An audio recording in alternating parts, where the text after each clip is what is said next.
হরে কৃষ্ণ। আজকে আমরা একটি অত্যন্ত গুরুত্বপূর্ণ বিষয়ে এই ক্লাসে আলোচনা করব। আপনারা জানতে পারবেন যে প্রকৃতি বৈষ্ণব কে আর ব্রাহ্মণী বা কে। অনেক ব্যক্তিরা আমাদেরকে রাস্তাঘাটে যখন তখন ধরে, হ্যাঁ প্রভু আমার গলাতে পৈতে আছে, আমি কি ব্রাহ্মণ নই নাকি? আপনারা বলেন হ্যাঁ যে সেভাবে থাকলে ব্রাহ্মণ হওয়া যায় না, হ্যাঁ তাহলে আমার গলায় পৈতে আছে, তাহলে আমি কি ব্রাহ্মণ নই? এরকমভাবে উক্তি করে।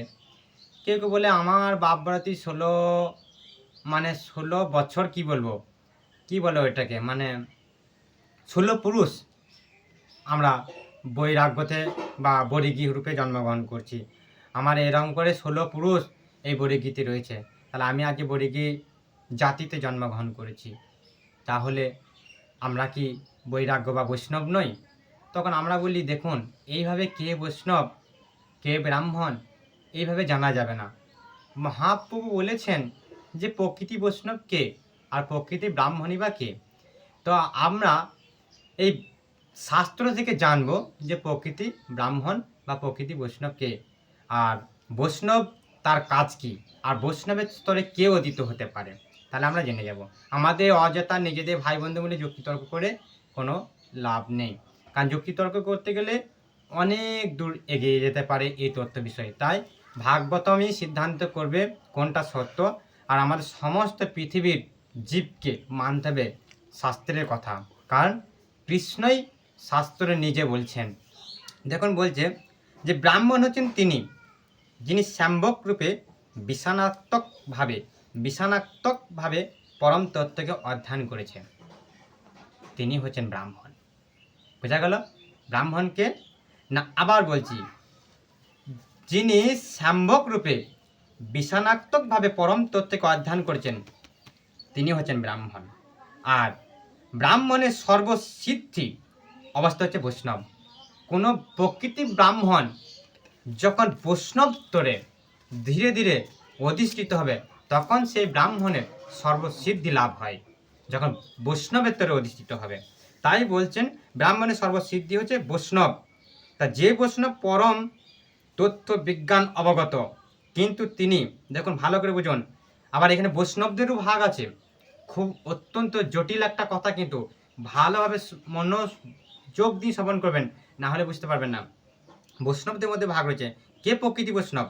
না, বলছে যে বৈষ্ণব পরম তথ্য বিজ্ঞান বহুত পরিমাণে, বলছে পরম তথ্য বিজ্ঞান অবগত হওয়ার সত্ত্বেও যে বৈষ্ণব সেটাকে প্রচার করে না, সে হচ্ছে কনিষ্ঠ বৈষ্ণব।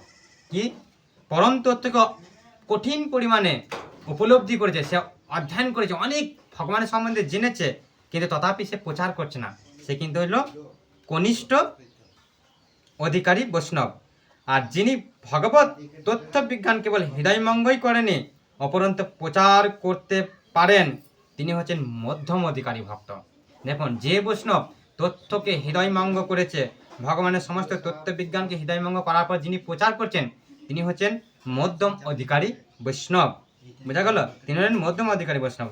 এবং যিনি কেবল শুধু প্রচারই নয়, অপরন্তু তিনি সর্বভূতের পরমাত্মাকে, পরম তত্ত্বের সব কিছুকে দর্শন করেন। মানে যে বৈষ্ণব সমস্ত কিছু উপলব্ধি করেছে, পরম তথ্য, পরম ব্রহ্ম, পরম ভগবান, পরমেশ্বর ভগবানকে উপলব্ধি করেছে, তারপরেও তিনি প্রচারও করছেন, অপরন্তু সমস্ত জীবের হৃদয়ে পরমাত্মাকে দর্শন করছেন, তিনি হলেন, বলছেন, প্রকৃতি বৈষ্ণব।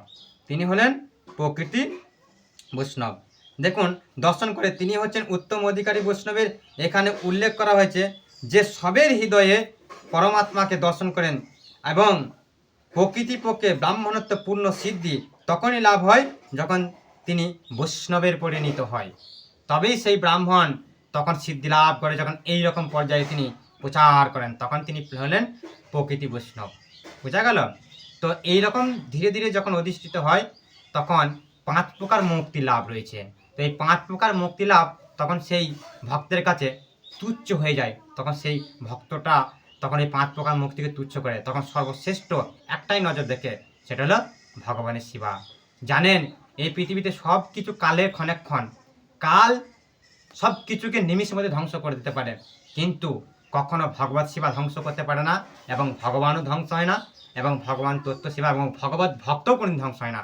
তাই সমস্ত ওই স্তরে ওই রকম স্তরে বৈষ্ণবদের শুধু একত্র একটাই চাওয়া ভগবানের কাছে, আর একটাই পাওয়া, সেটা হলো ভগবানের সেবা। বাকি ওইরকম মুক্তি লাভ তাদের কাছে তুচ্ছ।